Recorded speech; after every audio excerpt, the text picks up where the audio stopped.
So let's talk about CSS color property and how you can use it to style your web pages. The color property in CSS allows you to specify colors of text, backgrounds, borders, and more. By either using color names like red, green, and blue, or hexadecimal values, RGB values, or HSL values, you can customize the look of your web page to match your brand or your personal style.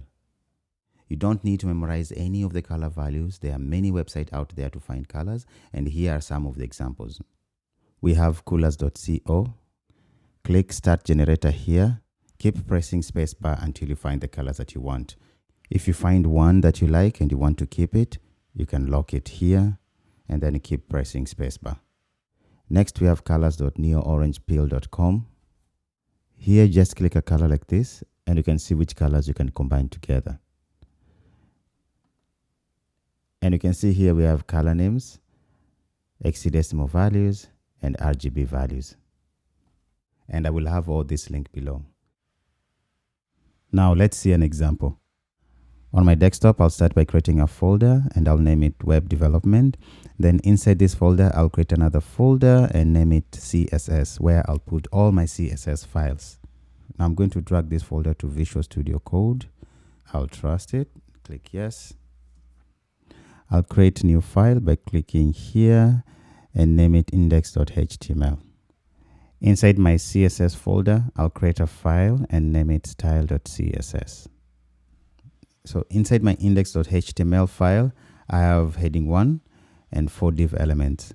Each div represents different method of defining colors in CSS. And then in line 7, I connected my CSS. And you can see this is a folder, and then inside the folder, I have .css. In my CSS, I've styled the body, heading 1, and color boxes. Each color box uses different methods to set its background color. Named color uses predefined color names like red. XColor uses hexadecimal color code. RGB uses RGB color model. And here's an example. HCL color uses HCL color model. I'll save this one, then go to my browser and reload, and there you have it.